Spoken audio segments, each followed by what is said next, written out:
Hello and welcome to California Bountiful. I'm your host, Aubrey Aquino.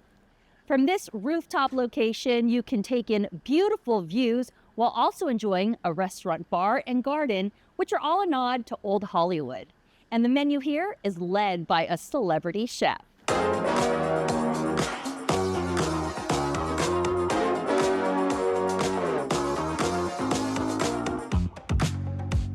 Hi, I'm Executive Chef Marcel Vigneron of the Lemon Grove here at the Aster Hotel, and today I'm going to show you how to make one of my favorite dishes. It's our miso honey salmon with a fennel puree, roasted carrots, and a pomegranate seed dukkha. Let's check it out. So for the miso honey salmon, we actually, super simple recipe. We combine miso paste, we do a white miso, we do a little bit of honey, sake, sugar, and water. Super simple recipe for this one, and we actually just bake it in the oven to get the internal temperature up, and then we broil it to give you that nice classic crisp. So I'm gonna bake that off. While that's baking, I'm gonna go ahead and heat up some of our rainbow carrots.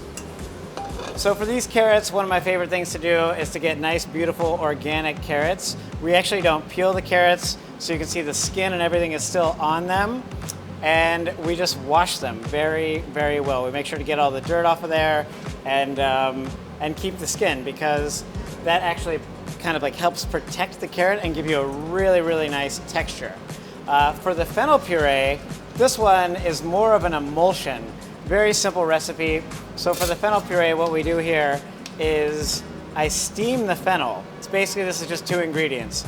It's steamed fennel and a little bit of brown butter, and that's it. So we emulsify the steamed fennel into the brown butter, and you have this really, really nice, just thick vegetable puree. One of my all-time favorite purees. So simple, super easy emulsion. These carrots are coming from Weiser Family Farms. We work with a lot of local California farms here at the restaurant. We work with Coleman, we work with Weiser, Tutti Frutti, Mama's, I mean, you name it, Valdivia. There's a lot of different farms that we like to work with. Because for me, one of the reasons why I live in California is because I'm an artist, and I think any artist wants to live next to their paints. And these are my ingredients, are my paints, they're my colors, you know what I mean? We have the best growing season, we have the most incredible farms. I really couldn't imagine being a chef in any other state, you know what I mean? I feel like Washington, sure, you've got great apples, but you know, I mean, we've got strawberries all year long, you know what I mean? I've got watermelons, I've got heirloom tomatoes into winter, you know what I mean? We have we're very blessed. So I'm gonna check on our salmon. We're going low and slow in there. Our carrots are coming along nicely. I like to give the carrots a nice little char around the outside. Gives them a nice little texture, so they're a little crispy and crunchy on the outside, but then nice and smooth and almost like a carrot puree on the inside. So I'm gonna go ahead and finish our salmon in the oven or in the broiler. And when you have all those sugars from the honey and the miso, all of that caramelizes up so nicely. For the plate up on this one, super duper simple. We'll go ahead and lay down some of our fennel puree. We'll do a bed for our carrots. And then for our rainbows, just line them up. And I always want to make sure I have a nice texture on the dish. So that's where these beautiful hazelnuts and pumpkin seeds and a little bit of that spice kind of come into play. Some garnishes. We've got a little bit of chervil on here. I love chervil, one of my favorite ingredients. We have some borage, really, really nice flour, great flavor. Gives you a little bit of a cucumber mixed with kind of almost like an oyster sort of a flavor. And our salmon is looking decadent. And here you have our miso honey salmon, roasted rainbow carrots, a little bit of hazelnut dukkha, pomegranate seeds, and a brown butter fennel emulsion.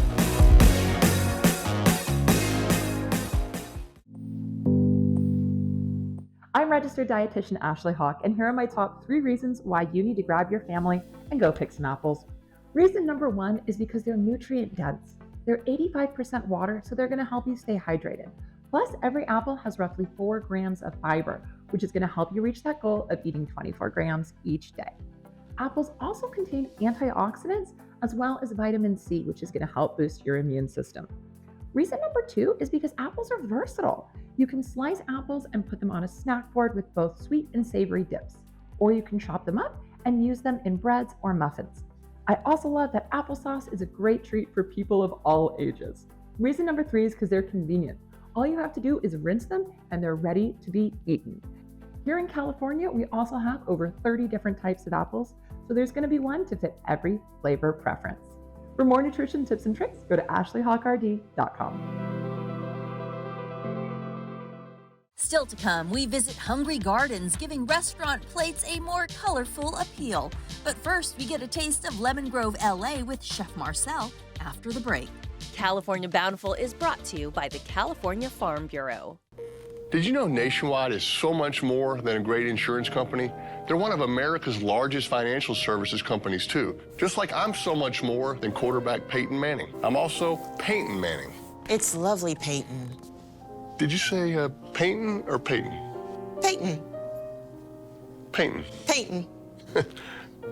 Peyton. Great work. Thank you. For your insurance and financial needs, Peyton, Nationwide is on your side. Bigger than ever, California Bountiful Magazine's special edition is coming out on October 1st, jam-packed with 64 pages of holiday inspiration, from gift ideas to mouth-watering recipes, plus insights from California farmers, gardening tips, and more. For just $9.99, get a 1-year subscription, or save 25% on a 2-year subscription, and get exclusive access to both print and digital content. Visit CaliforniaBountiful.com to subscribe today.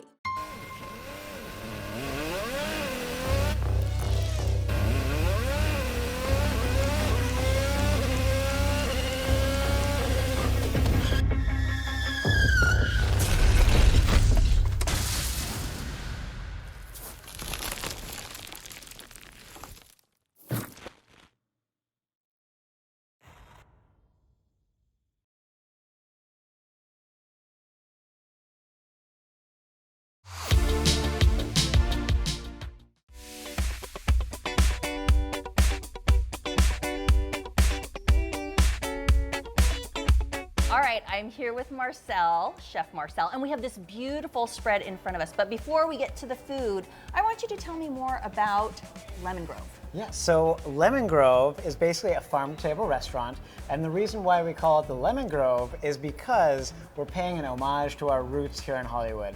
This whole area of Hollywood used to be citrus groves before it became the concrete jungle as we know it today, and the entertainment powerhouse, if you will. Well, how would you describe your preferred cooking style, the menus that you create here? So the thing that really made me want to become a chef was my travels throughout the world. And so as I was traveling through Spain, Italy, Greece, Japan, you name it, I kind of just became blown away with the cultures and also the cuisine. So for me, California, Los Angeles, we're just one big, huge melting pot. I mean, we have a Koreatown, we have a Japantown, we have, we might as well have a little Italy. And I love drawing inspiration from those cultures, right? So our tuna tartare is, very Japanese, inspired. Mm-hmm. The salmon is just focused in on all of the bounty of California vegetables.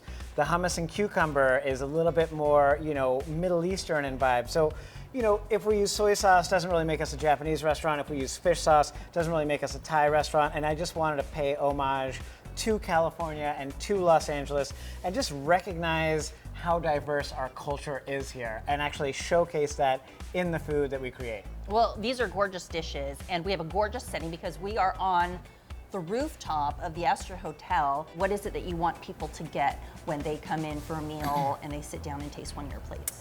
So, yeah, I mean, the vibe of the Lemon Grove is it's the epitome of California dining. I mean, we have this gorgeous outdoor dining room. You're surrounded by lemon groves, kumquat trees, herb gardens, cactus, succulents, flowers, rocks. Yeah, I mean, we've had, all the A-list celebrities Very in here. nice.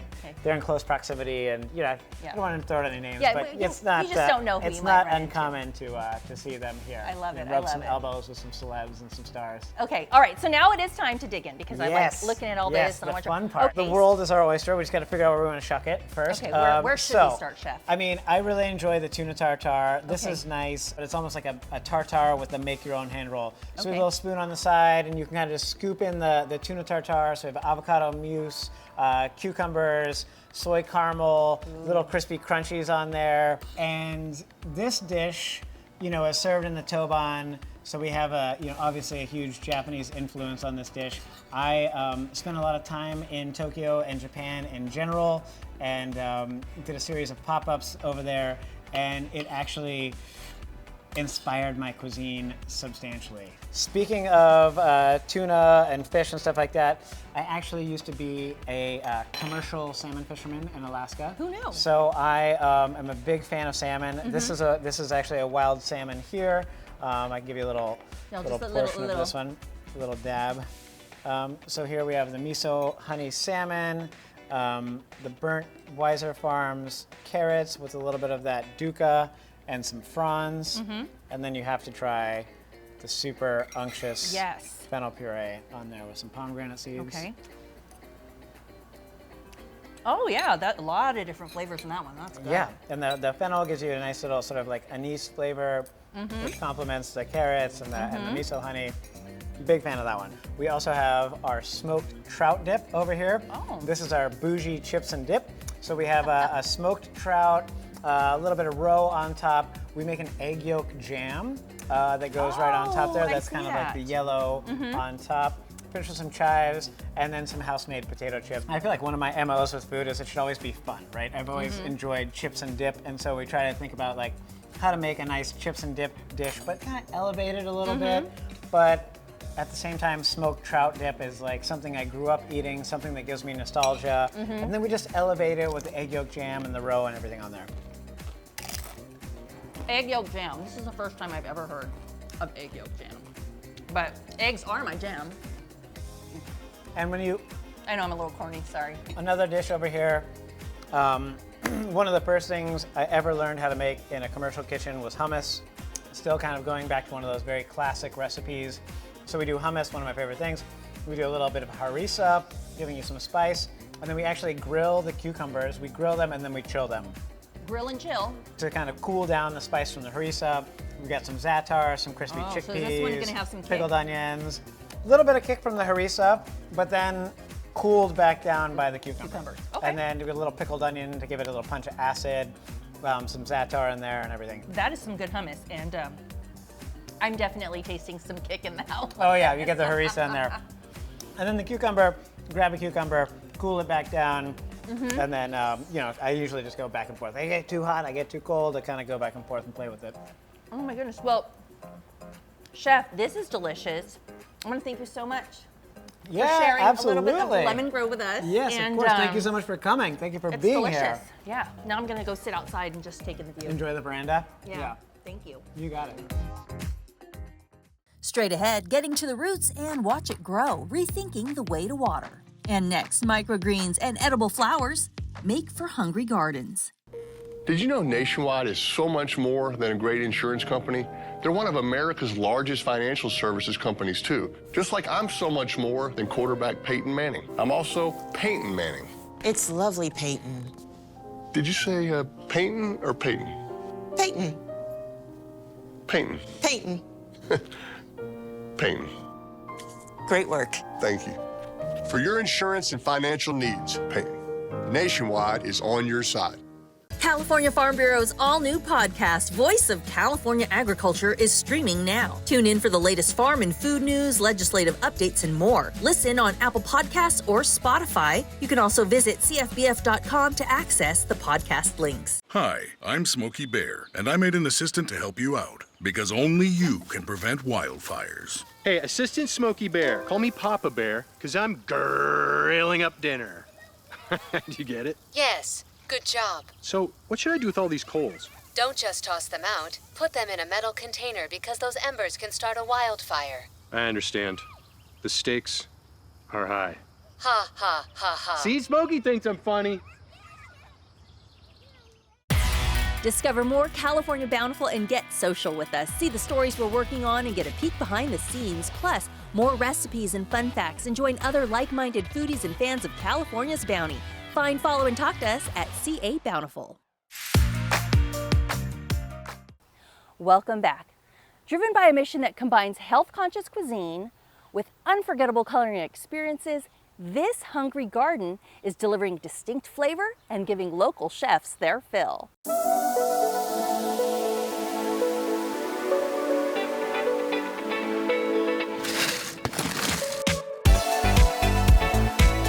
Have you ever had fresh coriander? No, I don't think so. So that's cilantro. Those little. Am I supposed to eat that? You can try it if you want. They taste kind of like lime and cilantro.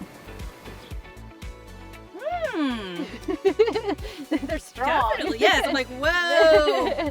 Tucked away in SoCal's Sun Valley, Hungry Gardens is feeding appetites with tiny but important details. To my knowledge, actually, I'm one of the only urban farms, woman-owned urban farm in LA County that grows microgreens, at least at this scale. There are other microgreen farmers, but not in LA County, so I'm a little bit unique. They have a lot of different purposes, right? They are for nutrition. They're very micronutrient dense. Each one of the plants has the same amount of nutrition in the small form as it does in the large form. It's just a lot more water and fiber in its larger form.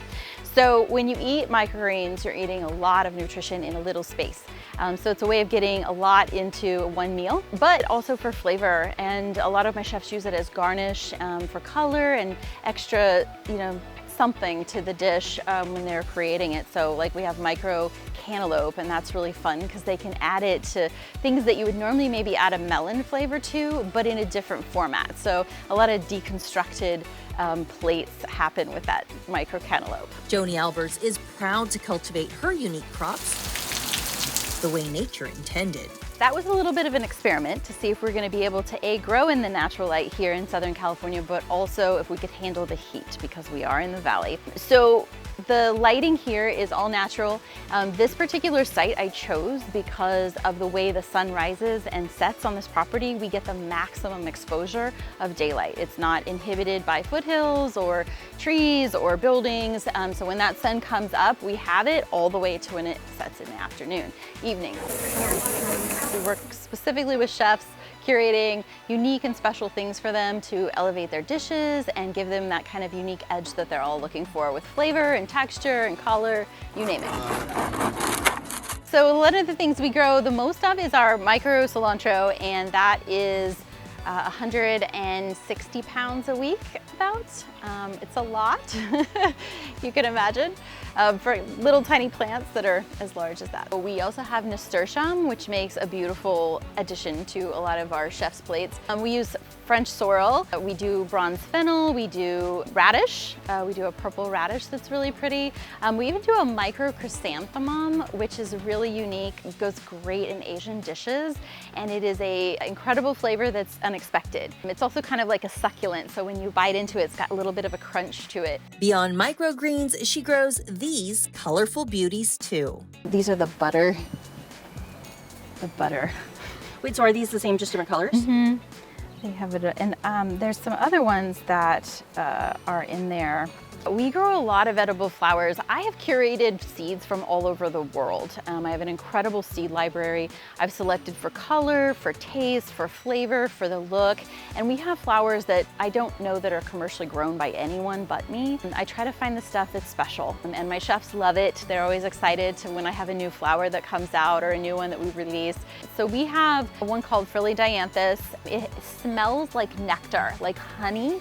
So when you smell it, it's beautiful. And when you taste it, it's just like eating almost like a lettuce, but a sweet lettuce. So there's one called Angel Orchid, and it is a very special one. I brought the seeds in from the Netherlands. It is like a little, almost like a little face. It's bright yellow with a little splash of purple and white. Everybody has a different idea about what it looks like, but it smells like coconut. And when they're blooming in that area of the farm, the whole place smells like coconut, and it is strong.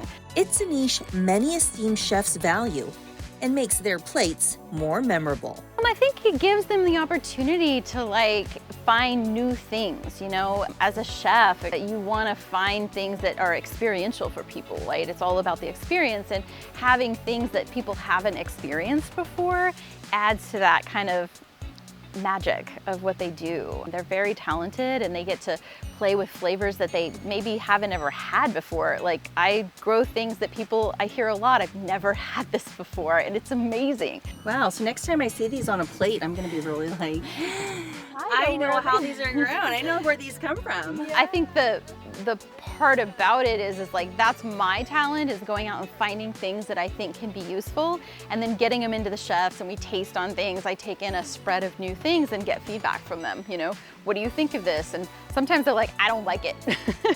And then times they're like, this is amazing, I want to use this, and then it kind of gives them inspiration.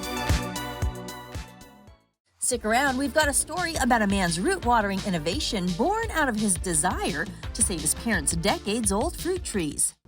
Did you know Nationwide is so much more than a great insurance company? They're one of America's largest financial services companies, too. Just like I'm so much more than quarterback Peyton Manning. I'm also Peyton Manning. It's lovely, Peyton. Did you say Peyton or Peyton? Peyton. Peyton. Peyton. Peyton. Great work. Thank you. For your insurance and financial needs, Peyton, Nationwide is on your side. The California Farm Bureau has protected the diverse agricultural interests in the Golden State for over a century. As part of the California Farm Bureau, you'll add your voice to the combined strength of over 34,000 farmers, ranchers, and families through our state. That means more connections, more influence, and more opportunity to fight for the issues that impact your life. With your support behind us, California Farm Bureau's robust government affairs, federal policy and farm pact, and legal teams work tirelessly to advocate at all levels of government, protecting and promoting our shared way of life. Together, California Farm Bureau and our members are standing up for farmers, ranchers, and families throughout the Golden State every day, working to cultivate a bountiful future for all Californians.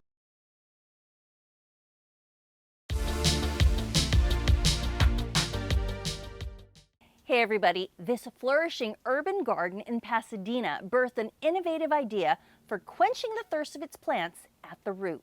Take a look.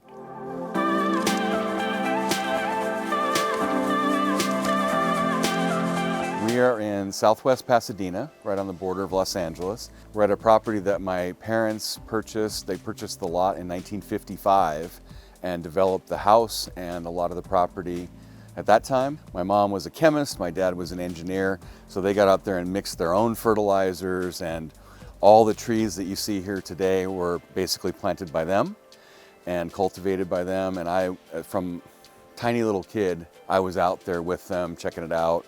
My dad would go and water every Sunday night, and so it was a thing with him. Robert and Maria are urban farmers. What began as innovating a better way to save legacy trees in the yard and use water efficiently bloomed into a deep-rooted method for fueling what's become a full-on farm. When my wife and I came here in 2010 to take care of my dad, we started developing this area of the property and added the greenhouse and composting and different terraces that you see. And what we recognized at that time was that a lot of the trees that my parents had planted were not doing well. And we had a horticulturist come out and an arborist come out, and they said, yeah, you know, these trees have greening, they're not doing well, the soil's not great, you probably need to pull these out.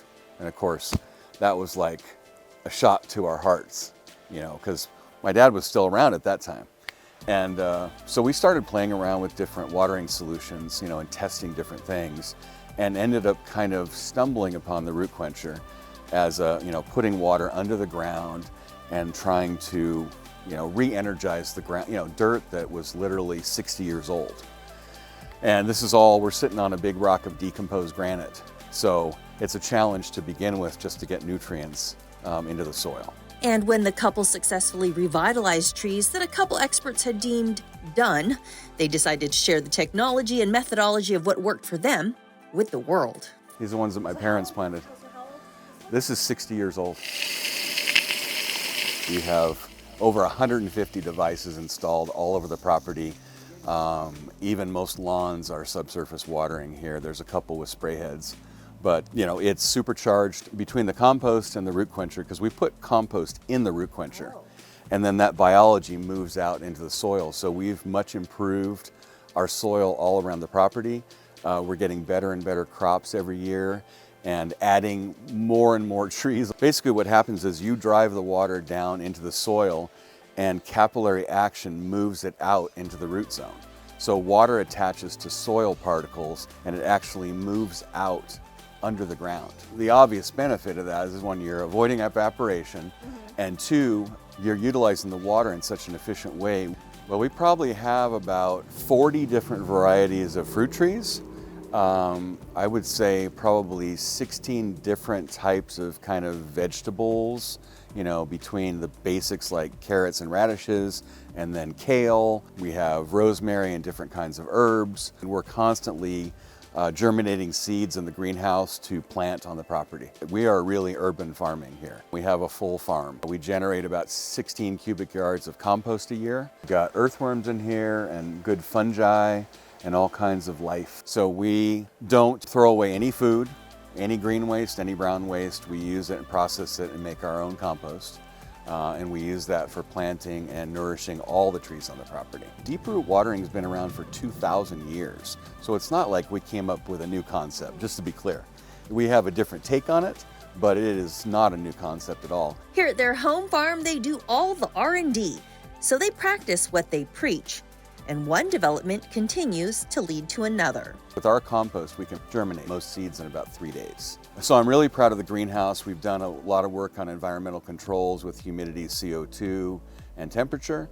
But I think I'm really proudest of integrating, I call it agriscaping. It's not a new term, just like the root quencher is not a new concept, but integrating food into your normal landscaping. My parents were big landscapers. They have beautiful azaleas, camellias, different trees, all kinds of traditional landscaping, but now we're integrating food into that. So Maria can walk out in the front of the property and get cilantro for her salsa. She can walk out and clip some rosemary, and she can go out and get lemons, limes, peaches, nectarines, apples, whatever she needs for a party, for any dinner that she's preparing. The farm is the side effect of the root quencher because we got into the irrigation and then got really excited about it. The greenhouse kind of came out of, we started doing some testing at the Rose Bowl, you know, on a commercial level with the root quencher.